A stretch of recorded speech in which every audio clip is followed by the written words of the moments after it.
पाकिस्तान का प्रोपेगेंडा, पाकिस्तान का इस्टेब्लिशमेंट, पाकिस्तान का मुल्ला, पाकिस्तान की फौज क्या कहते हैं कश्मीर के बारे में कि ये जो सारे कश्मीरी हैं दिल से पाकिस्तानी हैं, ये तो साहब हिंदुस्तान ने उन पर कब्जा किया हुआ है। झूठ झूठ कि ये बहुत बार हो गया है, एक बार नहीं हुआ है। ये आप देखिए इतिहास तो पिछले 75 बरस में हर 2-3 साल बाद ऐसा एक हंगामा होता है। अब आप स्टेप लीजिए, ये सरहद पे कुछ फुलझड़ियाँ छोड़ने से काम नहीं चलेगा।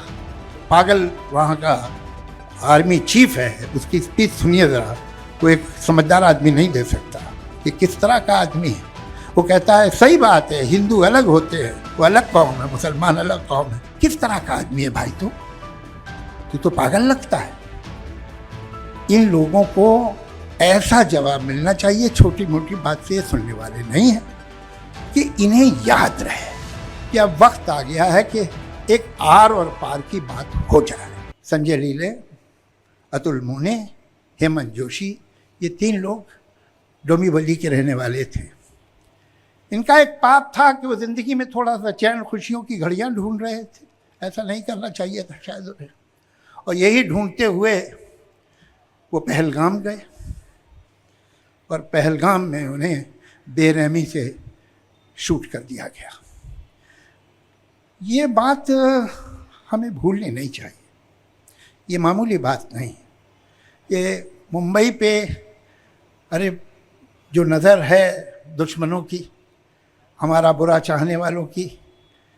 मैं गया था लाहौर में, एक लिटरेरी फेस्टिवल था, और वहाँ पर एक 3,000 आदमी हॉल में थे। ये आपको मिल जाएगा, वीडियो है उस पर यूट्यूब पे। तो सवाल कर रहे थे, मैं जवाब दे रहा था, अच्छे ही सवाल कर रहे थे, प्यारे, अच्छी मोहब्बत की बात कर रहे हैं। लेकिन आप जब बादाम खाते हैं तो एक कड़वा बादाम ज़रूर आ जाता है मुंह में। तो एक मैडम खड़ी हुई और उन्होंने मुझसे कहा कि देखिए आप लोग इंडियन पता नहीं हमारे बारे में क्या समझते हैं। आप आए हैं, ये आपका दूसरा दिन है, हमने आप पे बम फेंक दिया, गोली मार दी आपको, हम तो क्या देखिए आपसे बाहें खोल के मिल रहे हैं, हम तो हमेशा मिलते हैं, आप लोगों को पता नहीं क्या प्रॉब्लम है, आप हमें क्या समझते हैं कि हम टेररिस्ट हैं, हम ये हैं। तो मैंने कहा मैडम वो है, ज़रूर देखिएगा, ऐसे यूट्यूब पे है। ये इस बात का जवाब मैं तकल्लुफ़ से नहीं दूंगा, मैं खुल के बात करूंगा। मैं मुंबई का रहने वाला हूँ, मैंने अपने शहर को जलते देखा है। तो वो जो आए थे जलाने, वो स्वीडन या इजिप्ट से तो नहीं आए थे, और वो आज भी खुले आम आपके शहर में घूम रहे हैं।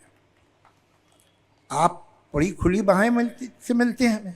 आपके यहाँ से नुसरत फ़तेह अली आया, हमने सर आँखों पर बिठाया।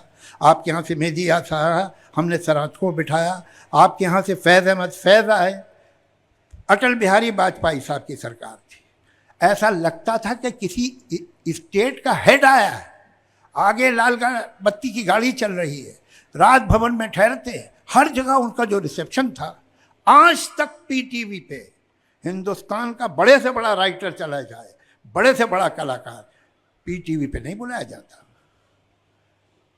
हिंदुस्तान की सबसे जो पॉपुलर पर्सनालिटी थी पाकिस्तान में 60 में, 50 में, 70, अनडाउटेडली लता मंगेशकर थी। आपने तो उसका कोई फंक्शन नहीं किया, और आप कह रहे हैं कि आप खुली बाहों से मिलते हैं। अजीब बात। खैर अच्छा हुआ मैं अगले दिन वापस आ गया, इसलिए कि थोड़ी देर तो स्टन हो गए थे लोग, जब तक रिएक्शन आया वहाँ तब तक मैं वापस इंडिया में था। तो ये बातें देखते हैं। अब देखिए जो हुआ है पहलगाम, ये कुछ कुछ दिनों के बाद ये होता रहता है, और ये मेरा बड़ा दुख है कि मुंबई से आपको क्या दुश्मनी है, मुंबई कर से क्या दुश्मनी है आपको। हमने आपका क्या बिगाड़ा भाई? वैसे तो इस देश ने क्या बिगाड़ा आपका, सच बात तो ये है। हमने तो बड़ी कोशिश की, सच कोई सरकार हो, वो कांग्रेस हो, बीजेपी हो, कोई, उसने हमेशा कोशिश की है कि पड़ोसी से संबंध ठीक हो जाए। अटल जी गए थे, मैं भी था उस बस में, तो उस जगह गए थे जिसको कहते हैं निशाने पाकिस्तान, जो उन्होंने जहाँ अनाउंस किया था कि हम पाकिस्तान चाहिए, और अटल जी वहाँ गए and he gave his respect to that place. अब इससे ज़्यादा क्या करते भाई? ये अलग बात है कि जब वो वापस आ गए तो अगले दिन उस जगह को धोया गया कि यहाँ अटल बिहारी वाजपेयी आया था। उसी के कुछ दिनों बाद हम तो दोस्ती के लिए गए थे ना, बहुत अच्छा बोले थे वहाँ। वो करगिल हुआ, करगिल इन्होंने नहीं किया था, इनकी फौज ने नहीं किया। हमने देखे हैं वो पेपर देखे हैं, हमने वो डायरीज देखी। मैं गया हूँ करगिल, जहाँ डिटेल्स हैं हर चीज़ की। ये इन्हीं की फौज थी, इनकी रेजिमेंट थी। ये 48 में भी जब आए थे तब भी ये नहीं आए थे, वो तो ट्राइबल घुस गए थे। और आज भी ये जो हुआ है, जो आदमी थे ये इनके नहीं थे, शायद जर्मनी से आए हों, क्या मालूम। ये वो लोग हैं। मैं आपको बताऊं करगिल का किस्सा क्यों मुझे मालूम है कि मैं 1 साल बाद वापस गया था। वो बटालिक हो, द्रास हो, हर जगह मैं रेजिमेंट के साथ 3-3, 4-4 दिन रहा और उसी के बाद मैंने लक्ष्य पिक्चर लिखी थी। तो मुझे उस वक्त के जो एडजुटेंट थे उन्होंने बताया कि हमने जो ये लोग यहाँ मर गए थे, तो आर्मी ने कहा ये तो हमारे आदमी नहीं, हम नहीं जानते कौन है, पाकिस्तानी आर्मी। तो इन्होंने मौलवी बुलाया फौज ने और कहा कि प्रॉपर तरीके से जैसे एक मुसलमान को बेरी करते हैं वैसे करिए, पूरी इज्जत के साथ। और वो एल्बम उन चेहरों की लेके गए एडजुटेंट। जब मुलाकात हुई पाकिस्तानी एडजुटेंट से अक्रॉस नो मैन लैंड पे, तो उसने लेने से इनकार कर दिया।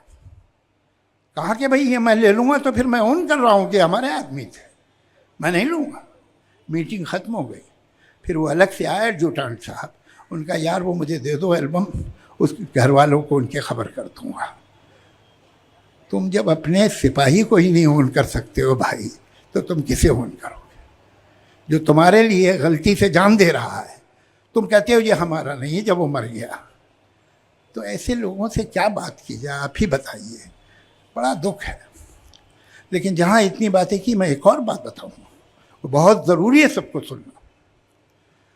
पाकिस्तान का प्रोपेगेंडा, पाकिस्तान का इस्टेब्लिशमेंट, पाकिस्तान का मुल्ला, पाकिस्तान की फ़ौज क्या कहते हैं कश्मीर के बारे में? कि ये जो सारे कश्मीरी हैं दिल से पाकिस्तानी हैं। ये तो साहब हिंदुस्तान ने उन पर कब्जा किया हुआ है। झूठ झूठ। सच ये है कि 48 में जब इन्होंने हमला किया था तो 3 दिन तो लोकल कश्मीरियों ने उन्हें रोका था। हमारी फौज तो 3 दिन बाद पहुंची थी। सच तो ये है कि वो हिंदुस्तान के बिना रह ही नहीं सकते। आज जो हुआ है, सबसे बड़ी तबाही तो उन पे आई है। उनका टूरिज्म खत्म हो गया कई बरसों के लिए, जो उनकी रोजी रोटी है।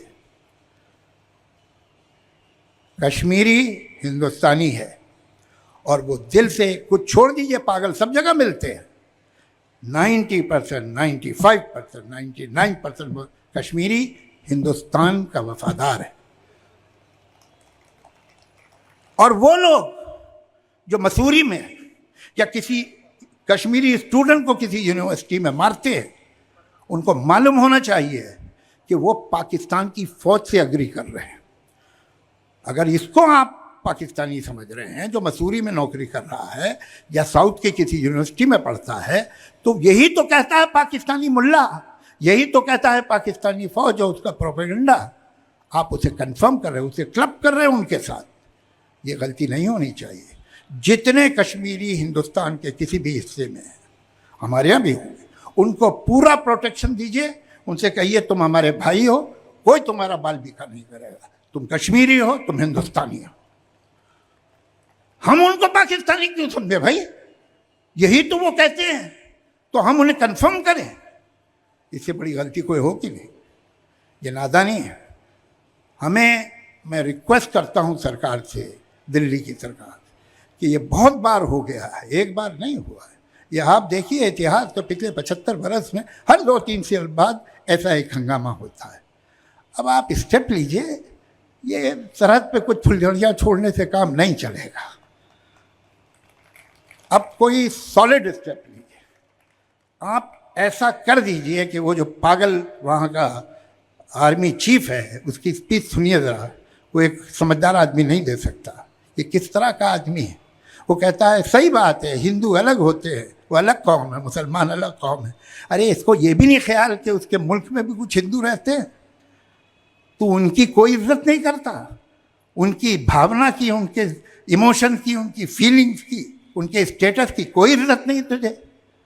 किस तरह का आदमी है भाई तू तो पागल लगता है। इन लोगों को ऐसा जवाब मिलना चाहिए, छोटी मोटी बात से ये सुनने वाले नहीं हैं, कि इन्हें याद रहे। अभी तक इन्हें याद नहीं हुआ है, तो ये क्या होगा ये तो अजीत पवार साहब बता सकेंगे, प्रफुल्ल भाई बता सकेंगे, भुजबल साहब बता, मैं तो जानता नहीं इतना राजनीति को, लेकिन मैं इतना जानता हूँ कि अब वक्त आ गया है कि एक आर और पार की बात हो जाए। धन्यवाद।